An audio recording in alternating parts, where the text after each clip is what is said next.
Dogma 3. Cree en Papá Estado. Muchas personas, tras la Segunda Guerra Mundial, vieron florecer sistemas de bienestar en Occidente. El sistema fomentó la creación de clases medias y de bonanza.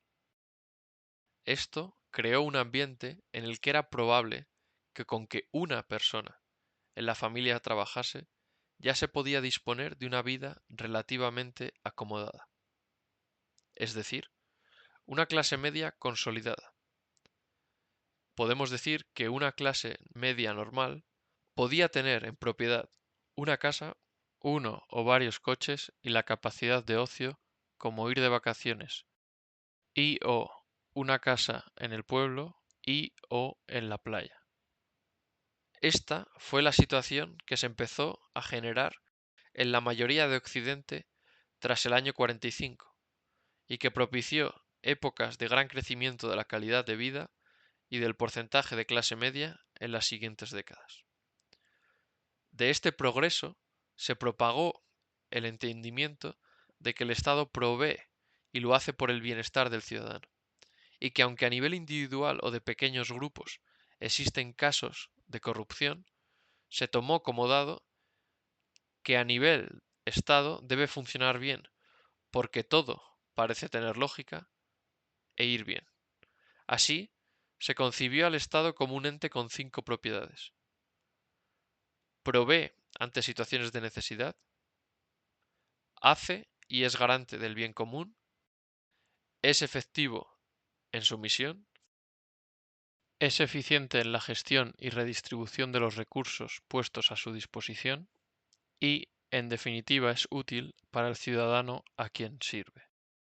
Sin embargo, aunque esta visión pudo ser ampliamente aceptada en épocas con alto porcentaje de clases medias en Occidente, hemos de darnos cuenta de que ya entonces el Estado poseía el monopolio de la violencia.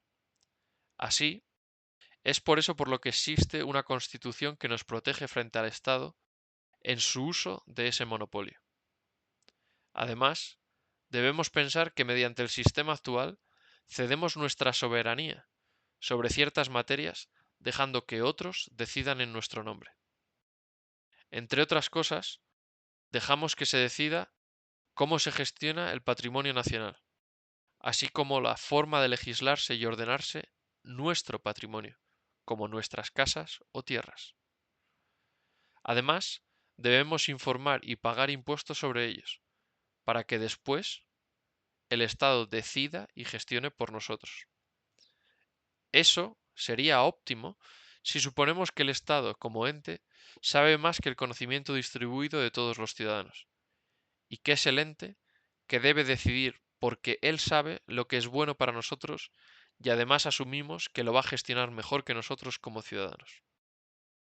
Tras el devenir de los acontecimientos de las últimas décadas, que ponen en entredicho el alcance del cumplimiento de las 5 citadas propiedades del Estado, podemos deducir que aceptar como dogma que el Estado provee y que siempre se cumplen esas 5 propiedades es peligroso y por lo menos y sin querer entrar en la necesidad y las formas de organización del Estado desde el ámbito técnico, podemos decir que debe tener un alcance y un límite que debe ser críticamente determinado y revisado. Apartado. El Estado y la sociedad actual. Estado, propiedades y entendimiento. ¿Cuántas veces hemos oído ahora al paro a ver si estoy unos meses y no me llaman? O cobro el paro y gano algo en negro y todo genial. Debemos reconocerlo. Existe por un lado una creencia en que papá Estado va a proveer y no solo va, sino que tiene que hacerlo como oímos a veces. Estoy sin nada y solicito al gobierno que nos oiga, nos asista y nos dé ayudas para tener vivienda, educación, etc.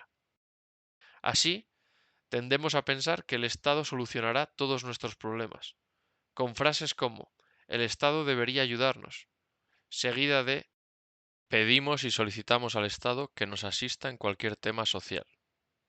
No significa que asistir, servir y ayudar al que verdaderamente lo necesita no sea una de las funciones del Estado.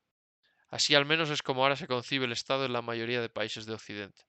Sin embargo, el dogma que se ha interiorizado ampliamente en la sociedad va hacia la dependencia total del Estado como proveedor y que en último término podría determinar nuestro devenir presente y futuro y por tanto ser un peligro potencial para nuestro libre albedrío como seres humanos. En consecuencia, lo que no puede ser es que el Estado se convierta en el ente que todo lo acapara, del que todo depende, del que todos dependemos. Como dice el refrán, que demos la mano y nos coja todo el brazo, aprovechando ciertas motivaciones y necesidades de la naturaleza humana. Refrán que también puede ser aplicado a una parte de la población, a los que se les pretende dar la mano para ayudarles a ser autónomos y salir de sus respectivas situaciones, mientras que ellos terminan aprovechando la situación para no hacer, o peor, para ganar en negro a la par que reciben asistencia del Estado, aprovechándose de la benevolencia del sistema sin aportar ni querer contribuir. La cuestión es que la frase el Estado provee o el Estado paga el paro y la asistencia social es una frase falsa en sí misma. ¿Por qué? Pues porque el Estado como tal no paga nada, sino que los que pagan son los contribuyentes que dan parte de su dinero al Estado para que éste lo gestione. Al darnos cuenta de que esto es así, entonces, ¿qué puede pasar a consecuencia de ello? Pues que puede ocurrir, y muchas veces directamente ocurre, que se produce el siguiente ciclo de retroalimentación. Quiero llegar a tener partido y ser elegido por los ciudadanos, formar parte del gobierno o ser presidente del gobierno. 2. Prometo ayudas y asistencia social. 3. Gano votos porque sociológicamente un porcentaje de la población quiere de esas ayudas y asistencia social. 4. Consigo ser presidente o ser parte del Ejecutivo. 5. Mejor no toco el ámbito sociológico y de la necesidad de las personas sobre asistencia social y sigo fomentándola.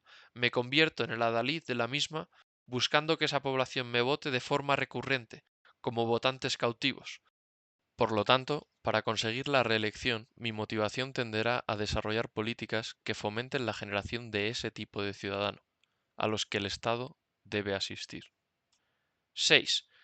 A consecuencia del mayor porcentaje de personas dependientes del Estado, existe un mayor gasto social, que debe ser mantenido por una cada vez menor porcentaje de contribuyentes. El resultado de esta dinámica es el incremento de la deuda, porque como la fiesta no la pago yo, sino los contribuyentes, pues sigo con la fiesta, ya que como cuando lleguen las vacas flacas, yo ya no estaré en este sitio.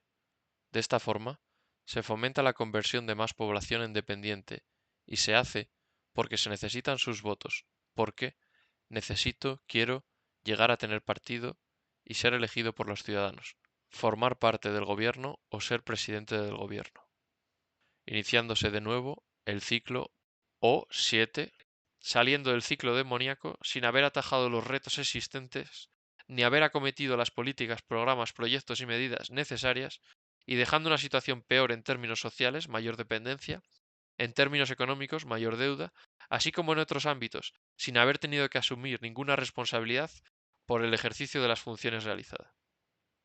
Por lo tanto, terminan pagando justos por pecadores, y en este caso, valga la redundancia, el pagando tiene doble sentido de, por un lado, pagar en tanto que personas agraviadas, y por otro, de pagar en el sentido monetario de la palabra.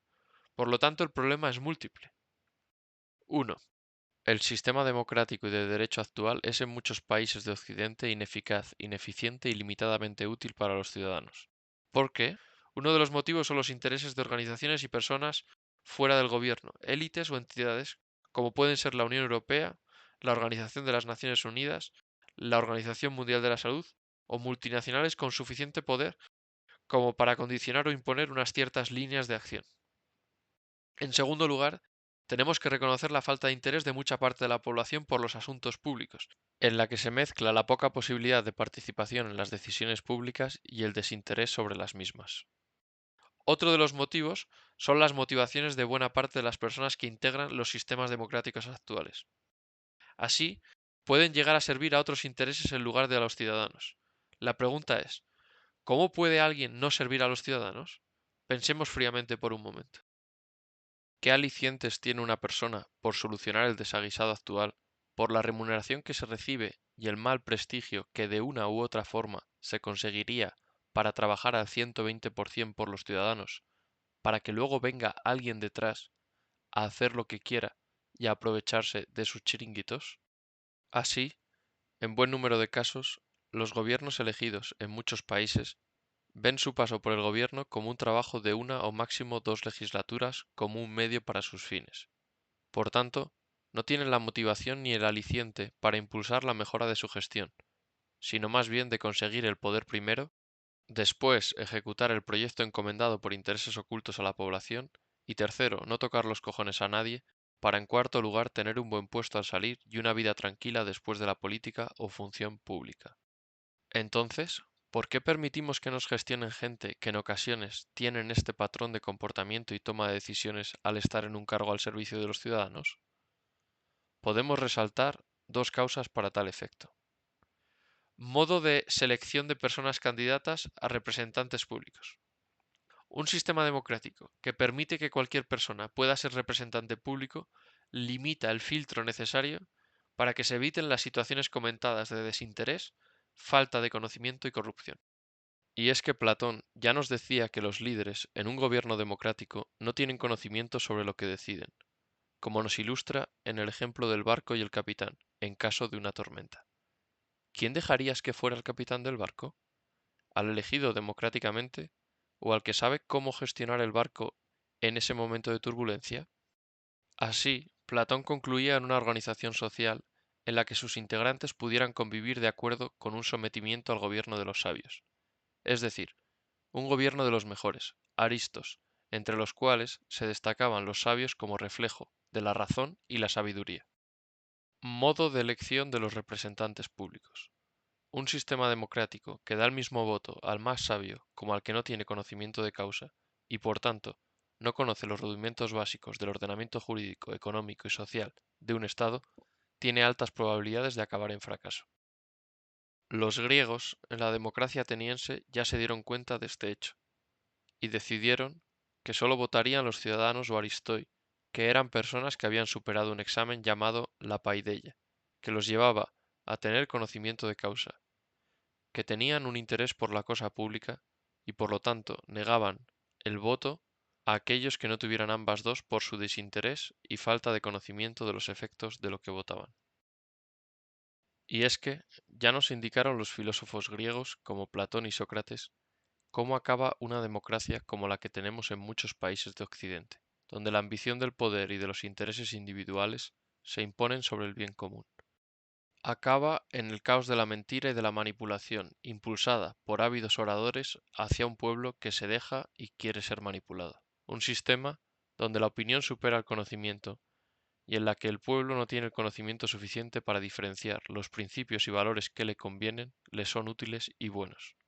Ejemplo de esta decadencia fue la ejecución de Sócrates, cuando éste era uno de los principales sabios de entonces, aparte del hombre más justo de Atenas, con inquebrantables convicciones personales fundadas en el bien y la verdad, de la vivencia hasta la muerte, de valores trascendentes. No nos hace falta nada más que observar, leer e informarnos para ver cómo en los dos últimos siglos ha venido ocurriendo y cómo se va acelerando en las dos últimas décadas. Queda constatado en muchos casos y en muchos países una clara falta de visión a largo plazo de las políticas públicas. No hay nada más que ver los cambios constantes en ámbitos cardinales de la sociedad, cada vez que partidos diferentes llegan al poder, modificando y sustituyendo sucesivamente las leyes de educación, leyes laborales, leyes de industria, etc. 2.1. En definitiva, la mentira se adueña de los gobernantes, de sus mítines, políticas y programas. El Estado sigue funcionando igual, sin cambios. Un Estado donde no merece la pena entrar a ver quién verdaderamente lo necesita y quién se aprovecha, no ya del Estado, sino de buena parte de sus conciudadanos. Como decía Voltaire, la política es el camino para que hombres sin principios puedan dirigir a los hombres sin memoria. 2.2. Aplicación de nuevos métodos y sistemas en la administración pública que rompan el paradigma actual. de la organización burocrática de Max Weber hacia la nueva gestión pública. ¿Cómo? Pues entre otras cosas con una gestión por procesos, orientado a parámetros e indicadores concretos, que atienda al servicio y la calidad, en lugar de al gasto, como se hace con los créditos presupuestarios, que deben consumirse en el año planificado en curso. Por otro lado, que se reorganicen las funciones y competencias entre administraciones supranacionales, nacionales, regionales, provinciales, locales y municipales, de forma que se pueda aplicar un modelo central de central sin duplicidades y respetando los principios y normas básicas por un lado y la autonomía en la gestión por otro.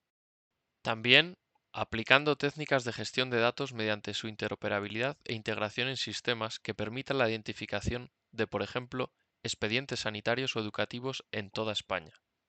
Por último, mencionar la potencialidad de las gestiones público-privada, como el modelo de gestión de asistencia médica primaria en Alemania, etc. 3. Por otro lado, no es solo un problema de los políticos, sino que además hay un aspecto profundo en la sociedad. Hay una cuestión antropológica y que se relaciona con la existencia de un reto sociológico, como bien indicó Tamames en su moción de censura de 2023, que debe ser estudiado y tratado. Si dejas la posibilidad de aprovecharse a los ciudadanos, siempre y en todo país, con mayor o menor porcentaje, existirán personas que sigan el principio del problema del polizón, a saber, aprovecharse de lo que pagan otros para su bien o interés, sin aportar nada, ya que el resto ya lo paga. 4.1. Los funcionarios y demás personas que trabajan dentro de la Administración, que evitan de forma sistemática el conflicto con sus dirigentes elegidos políticamente, para evitar problemas en lugar de buscar enfrentar los retos y las cuestiones existentes. 4.2. Todos los votantes, en especial los que pagan, que no exigen que se cumplan los 5 principios de la introducción de este capítulo. Lo podrían hacer mediante dos formas. La primera, en su elección del voto, incluso votando en blanco, o aquellos partidos que aún no han tenido la oportunidad. En segundo lugar, solicitando con declaraciones, manifestaciones, propuestas legislativas populares, etc., el cambio de las leyes hacia un uso más eficaz, eficiente y útil del dinero y recursos públicos. Señalar y cancelar los comentarios de aprovechamiento del Estado en todos los órdenes. Es decir, no es que como es mi tío, mi padre, sea quien sea le debes de decir, no está bien, conforme al ordenamiento jurídico actual. Otra cosa es debatir el alcance del Estado, su necesidad, en qué materias y con qué límites, tema que daría para otro libro por sí solo. 4.3. Las organizaciones, sindicatos, así como otras organizaciones no gubernamentales y personas mediáticas de la sociedad, que exhorten a políticas públicas que traten de resolver los problemas colectivos, como es el caso de que cada vez haya más personas dependientes, sin acceso a ahorros para vivienda, menos autónomas y más cercanas al umbral de la pobreza, en lugar de hacer a las personas más autónomas y menos dependientes. Un ejemplo es la política pública de reducción del IRPF de Hungría, al tener hijos para que dé alicientes por un lado a trabajar y por otro a tener más hijos, en lugar de motivar a tener hijos por el hecho de recibir una ayuda paralizando la actividad, como se practica en la mayoría de los países occidentales. Apartado una perspectiva histórica del Estado. El Estado aparece a partir del Renacimiento en tanto que Estado nacional, en el que se dan tres elementos clásicos: soberanía, territorio y población. Después de firmarse la Paz de Westfalia en 1648, comenzó a desarrollarse en Europa el Estado-nación, caracterizado por su gran capacidad tributaria, control coercitivo de su población y burocracia avanzada. Por otro lado, las cortes parlamentarias tenían ya un bagaje desde su inicio en el siglo XII. Aunque se suele pensar en las Cortes de Inglaterra del siglo XIII, ya en 1188 existieron en el Reino de León las primeras Cortes parlamentarias de Europa, con presencia de representantes de los tres estamentos, nobles, clérigos y representantes de las ciudades y villas. A estos desarrollos, Locke, en el siglo XVII, imagina un Estado en el que nuestros representantes son los que hacen las leyes, poder legislativo, y el monarca las ejecuta, poder ejecutivo, al tiempo que se ocupa de las relaciones con otros estados e individuos que no han formado parte del pacto, poder federativo. Montesquieu Posteriormente matizará los nombres de estos poderes llamando al segundo poder judicial y al tercero poder ejecutivo, haciendo especial hincapié en la bondad del equilibrio entre ellos en aras de la moderación, el buen gobierno y la garantía de la libertad. Es el nacimiento teórico del liberalismo político y del Estado de Derecho. Esta tipología institucional se convirtió en la habitual en Europa durante los siglos siguientes, antes de que se extendiese por el resto del mundo como consecuencia del colonialismo y las presiones internacionales en los siglos XIX y XX. Este sistema de organización del poder político ha ido adquiriendo desde el siglo XV hasta el siglo XXI diversas modalidades de organización. Así, tenemos el Estado absoluto, el Estado liberal, el Estado socialista, el Estado comunista, así como una organización sin Estado o anarquismo. El sistema de bienestar actual se inició con una fase de experimentación desde 1870 a 1925, con un hito en el año 1883 cuando se implantaron los primeros programas estatales de previsión social en la Alemania de Bismarck, germen para la creación de los estados de bienestar, y sobre todo desde su expansión desde la Segunda Guerra Mundial. De esta forma, el Estado no es más que la organización del poder político, en una época de la historia occidental que ha sido predominante durante 6 siglos hasta encontrarnos en la etapa crítica actual. Una etapa en redefinición existencial que viene dándose desde 1980, especialmente por la pérdida de una visión global y a largo plazo de las políticas emprendidas, la carencia de coordinación política y, sobre todo, por la incapacidad de dar protección efectiva al conjunto de la población. A pesar de ello, el llamado estado de bienestar o estado social y democrático de derecho sigue siendo nuestro estándar en Occidente, pero este hecho no implica que sea la única forma de organización. Apartado el tamaño del Estado, gasto público, gasto social público y deuda pública. David Hume advirtió de que la libertad nunca se pierde toda de una sola vez. Hace un siglo el gasto público en el mundo no superaba el 10% del PIB, Producto Interior Bruto. El crecimiento de los salarios y la clase media fue lo que propició que ésta fuera utilizada como fuente fiscal al convencer a la población de que se hacía por su bien. Esto ha ocurrido en estados supuestamente liberales y con palabras y frases bien sonantes como la redistribución de la riqueza, el estado de bienestar y la justicia social.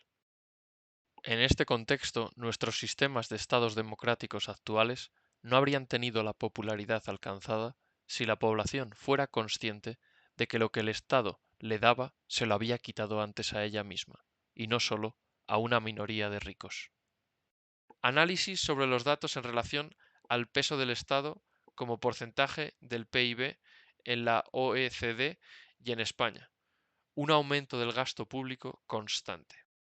A inicios del siglo XX, las economías occidentales representaban entre un 10 a un 15% del PIB, situándose España en torno al 10% hasta prácticamente 1950. En 1960, el porcentaje en la OECD alcanzó un 26% de promedio. En el periodo 1970-1974 llegó hasta un 34% y en 1982 era de un 47%. Por su parte, España tuvo un desarrollo más lento que el resto de los países de la OECD, ya que en 1960 era de un 15%, en el periodo 1970-1974 de un 20% y en 1982 de un 38%, por lo que desde 1975 el crecimiento del gasto público en España se aceleró. Y ya en 1990-94, con un 44%, superó la media de la OECD, que era de un 41%. Después, vemos como en 2011 la mayoría de los países de la OECD se encuentran que el Estado gasta entre un 35 y un 60% del PIB, con la mayoría de ellos por encima del 40% y muchos en torno al 50%. Además, la tendencia es creciente en el conjunto de países de la OECD en el periodo 2001 al 2011, con un alto incremento de la protección social de aproximadamente un 3% para un total de casi un 10%. Así, viendo los datos de los principales gastos por función de los gobiernos en 2021, vemos como la tendencia sigue su curso creciente y donde el gasto social de protección del conjunto de la OECD pasó al 16%, siendo el gasto social total entre el 18 y el 30% del total del PIB en la mayoría de países de la OECD, con promedios superiores al 20% desde el 2010. Aumento del gasto social en la OECD. En el año 2007, el gasto en transferencias sociales llegó a representar en promedio un 23% del PIB de los países de la Europa de los 15, UE 15. En algunos países, como Francia o Suecia, esta cifra llegó a representar casi el 30% del PIB. En el conjunto de los países de la OECD se ha pasado de un 14% en 1980 a un 17% en el año 2000 y a un 21% en 2022. Aumento del gasto social. Caso de estudio en España. En España, la evolución muestra que se multiplicó el gasto social en 286 veces desde 1857 al año 2000. En el siglo XIX, el gasto social representaba alrededor de un 1% del PIB. En cambio, en la actualidad, supera el 20% del PIB. Así, el gasto social en España, incluyendo el gasto en educación, en los años 1964, 1976 y 1993 fue de un 5%, un 14% y un 24% del PIB respectivamente. El año 1967 supuso el que seguramente es el punto de inflexión más importante en la historia de la protección social en España y el inicio de una nueva etapa de modernización. En tan solo 8 años, el gasto social pasó de representar el 7% del PIB en 1967 a un 12% en 1975. Ello fue posible gracias a la entrada en vigor de la Ley General de Bases de la Seguridad Social. En España, en las últimas décadas, se ha pasado de un 15% en 1980 a un 20% en el año 2000 y a un 28% en el año 2022. Aumento de la deuda pública en la OECD. El promedio de deuda pública se situó en 2021 en un 89% para el conjunto de países de la OECD, mientras que en 1980 era de un 38% para Estados Unidos y un 43% para los países de la OECD menos Estados Unidos. El peso de la deuda pública en los países de la OECD subió casi 20 puntos con ocasión de la crisis del COVID y alcanzó un máximo equivalente al 90% del PIB en 2020. En España pasó del 98% del PIB en 2019 al 120% en 2020. En este contexto, en 2022, Japón se encontraba en un 254% de deuda sobre el PIB, Italia en un 148%, Estados Unidos en un 144%, Francia en un 117%, España en un 116%, Reino Unido en un 104% y Alemania en un 65%. Aumento de la deuda pública. Caso de estudio en España. En el año 2000 comienza a reducirse el porcentaje que la deuda pública representaba sobre el PIB. Este periodo de crecimiento económico se interrumpió con la llegada de la crisis económica de 2008. Finalizada la época de expansión económica en la que España redujo su deuda pública del 58% del PIB año 2000 al 36% año 2008, los gobiernos siguientes comenzaron a recurrir al endeudamiento, creciendo en 2009 por primera vez en una década y superando el 100% del PIB en 2013. En 2015 se vuelve a producir una bajada porcentual del peso de la deuda pública sobre el PIB y que perdurará hasta 2019, cuando se queda de nuevo en torno al 100%. España registraba en el mes de septiembre de 2022, fecha de la estadística del Banco de España, un 116% de deuda pública sobre el PIB. Si con la crisis demográfica actual, en la mayoría de los países de Occidente, queremos mantener el mismo nivel de vida, debemos aumentar la deuda o aumentar la productividad, ya que debemos aumentar el gasto. Así, si la productividad no aumenta y lo hace el gasto, solo podemos mantener el mismo nivel de vida con un aumento de deuda que condicionará las siguientes generaciones. Si a esto le unimos que el Estado o las personas que lo configuran carecen de aliciente para reducir el gasto en sus promesas electorales y en su tiempo de mandato, entonces nos encontramos con el recorrido y estado actual de Occidente, en el que España es un ejemplo que necesitará de muchos años hasta encontrar un equilibrio entre todos estos factores. La crisis puede analizarse desde el peso del Estado en el PIB y cómo condiciona todo. Si esto es así y su dirección política se disocia de una ética propicia para el bienestar de las personas, tenemos una decadencia. Así, con un peso del Estado sobre el PIB que se ha incrementado rápidamente en el último siglo, el peligro de una debacle económica puede seguir a la cultural para derivar en una profunda crisis social. Este mecanismo de ilusión financiera o fiscal, como lo denominó Amilcare Pugliani en 1903, ha continuado hasta nuestros días, haciendo realidad las intuiciones de Tocqueville de hace 2 siglos.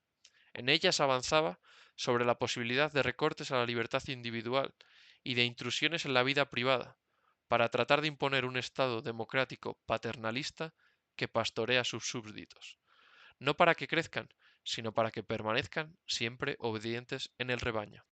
La gran esperanza es que este proceso tenga límites y que ya somos contemporáneos de este punto de inflexión y que el Estado empiece a frenar su crecimiento. Apartado. Función del Estado. En la consideración de la función del Estado en nuestras sociedades del bienestar occidentales, es importante leer el Manifiesto Comunista y la visión anterior a este. Es remarcable cómo muchos de sus puntos han influenciado los modelos de bienestar actuales. En el momento en que apareció el Manifiesto Comunista, muchas de sus tesis hicieron llevarse las manos a la cabeza a las personas de su tiempo. Sin embargo, te invito a revisar los siguientes enunciados del Manifiesto Comunista y podrás comprobar que muchas de ellas están hoy en aplicación en mayor o menor medida en los estados y sociedades del bienestar occidentales. 1. Expropiación de la propiedad inmueble y aplicación de la renta del suelo a los gastos públicos. 2. Fuerte impuesto progresivo. 3. Abolición del derecho de herencia. 4. Confiscación de la fortuna de los emigrados y rebeldes. 5. Centralización del crédito en el Estado por medio de un Banco Nacional con capital del Estado y régimen de monopolio. 6. Nacionalización de los transportes. 7. Multiplicación de las fábricas nacionales y de los medios de producción, roturación y mejora de terrenos con arreglo a un plan colectivo. 8. Proclamación del deber general de trabajar, creación de ejércitos industriales, principalmente en el campo. 9. Articulación de las explotaciones agrícolas e industriales, tendencia a ir borrando gradualmente las diferencias entre el campo y la ciudad. 10. Educación pública y gratuita de todos los niños. Prohibición del trabajo infantil en las fábricas, bajo su forma actual. Régimen combinado de la educación con la producción material, etc. Apartado. Visión del Estado por parte de los ciudadanos. Hoy existen diferencias en la percepción del Estado entre las personas más jóvenes y las más mayores. Las diferentes generaciones de personas han visto al Estado de diferentes maneras.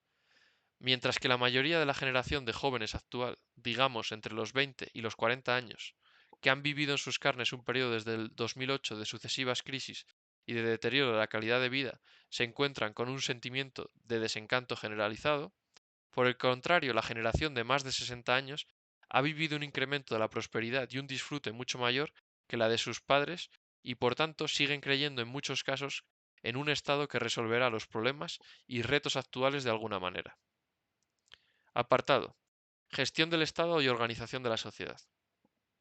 Sin embargo, y a pesar de las divergencias sobre la visión del Estado entre generaciones, lo que podemos percibir es una creciente falta de fe en el Estado, que se da de forma transversal en Occidente. La polaridad de fuerzas políticas y de sus visiones de lo que debe ser el Estado y sus límites son más grandes de lo que han sido desde 1945. La organización de nuestras sociedades occidentales debe replantearse para definir la función del Estado en la misma. La visión de Weber de gestión del Estado también está en entredicho y las nuevas formas de gestión, nueva gestión pública, están llamando a la puerta y se está analizando la forma en la que puedan aplicarse.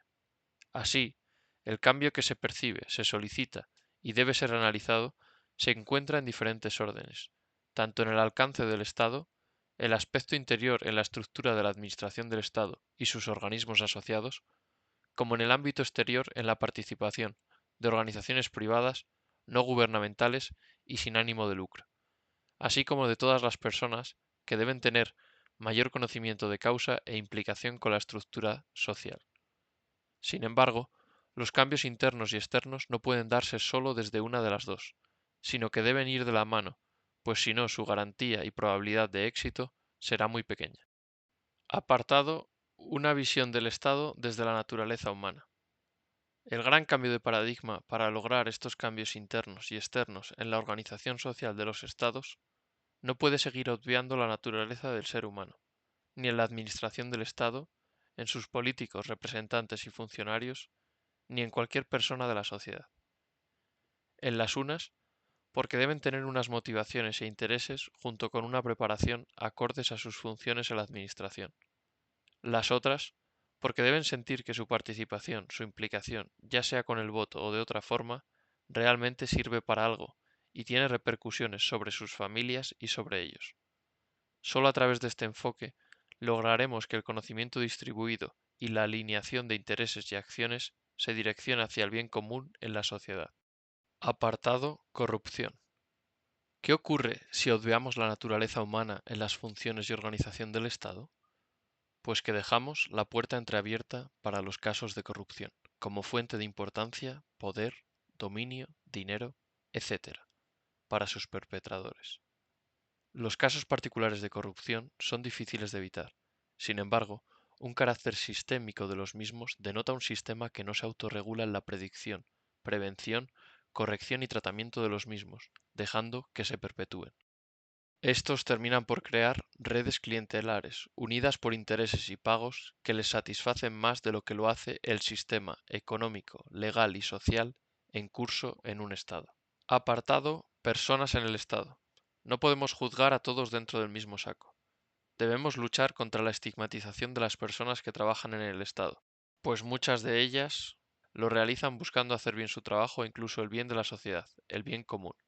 Así, si les atacamos sistemáticamente, lo único que vamos a conseguir es que cada vez más personas de las que trabajan dentro de la Administración terminen por dejarse llevar en no denunciar, en dejar hacer o incluso participar en la corrupción existente a través de los lemas de "es lo que hay, ¿qué le vamos a hacer?" o "si ese se lleva un trozo, pues yo también una parte". De esta forma, recomiendo no atacar, sino defender la presunción de inocencia, sin dejar de mirar las estadísticas, las probabilidades y los hechos, así como fomentando las buenas prácticas y los códigos de conducta frente a la corrupción. Así, no estigmatizar, pero con la exigencia propia que debe tener toda persona que se debe a aquellas a las que representa y por ende sirve. Apartado: ¿en qué te repercute? Si crees y confías en Papá Estado como solucionador y garante de todos tus problemas, terminarás fomentando con alta probabilidad un sentimiento de pasotismo hacia ti mismo y de exigencia hacia el Estado. En esta tendencia te sería difícil asumir tus responsabilidades personales, ya que todo debe hacerlo el Estado, y que éste terminará viniendo en tu rescate llegado el momento. Si esto ocurre, podrías llegar a ceder tu independencia, y serás poco a poco más dependiente, con falta de alicientes para buscar mayor autonomía, hasta que sea quizás ya demasiado tarde. Piensa que esta es una creencia que quieren que tengamos. Así, paso a paso, con una de cal y otra de arena, se va haciendo que las condiciones del sistema de bienestar europeo decaigan en la situación precaria actual, no vivida desde después de la Segunda Guerra Mundial. Piensa que si dependes de Papá Estado, te verás en peores condiciones para poder decir no. Será más complicado estar en desacuerdo. En definitiva, decir me voy o no puedo aceptar estas actuaciones del Estado. Será casi en terreno de la coacción, como cuando se decía o te vacunas o no puedes trabajar o viajar, como ocurrió en el COVID, en la que todos hemos aceptado su falta de utilidad, la corrupción en su gestión, etc., unido a que las personas que han gobernado con esa dirección sigan o puedan seguir gobernando. Esto suena a somos tan dependientes que da igual lo que hagan y decidan sobre lo que tenemos que hacer. Nos la tenemos que envainar. Finalmente, te invito a reflexionar sobre el increíble incremento del tamaño del Estado en relación con el total de la economía de los países occidentales. Además, este se hace en base a una recaudación que repercute en todos los ciudadanos, y especialmente a la clase media. La fiesta de gasto público, que en muchos países se sitúa por encima o en torno al 50% de la economía del país y que se está pagando por buena parte de todos nosotros. Y la pregunta es, ¿todo ese incremento de gasto público ha merecido la pena para los servicios que recibe el ciudadano en las últimas décadas? ¿Te repercute ese aumento constante de los impuestos para poder seguir pagando ese aumento de gasto? Apartado. ¿Qué puedes hacer? Sé independiente. La decisión de la no acción y el no riesgo te hace más dependiente de papá Estado.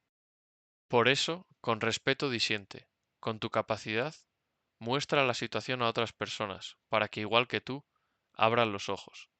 Genera propuestas y con confianza colabora en busca de crear independencia en ti, en tu círculo familiar y comunidad más amplia de familiares y amigos, porque de ello depende tu motivación, tu entorno, tus posibilidades, tu desarrollo, tu autorrealización y sentimiento de vida. Por tanto, desarma este dogma. Deja de pensar que por ser el estado actual lo hace todo bien. Deja de pensar que el estado actual va a venir en tu ayuda y asistencia siempre. Deja de pensar que el estado actual busca nuestro bienestar. Deja de pensar que en el estado actual la persona está en el centro.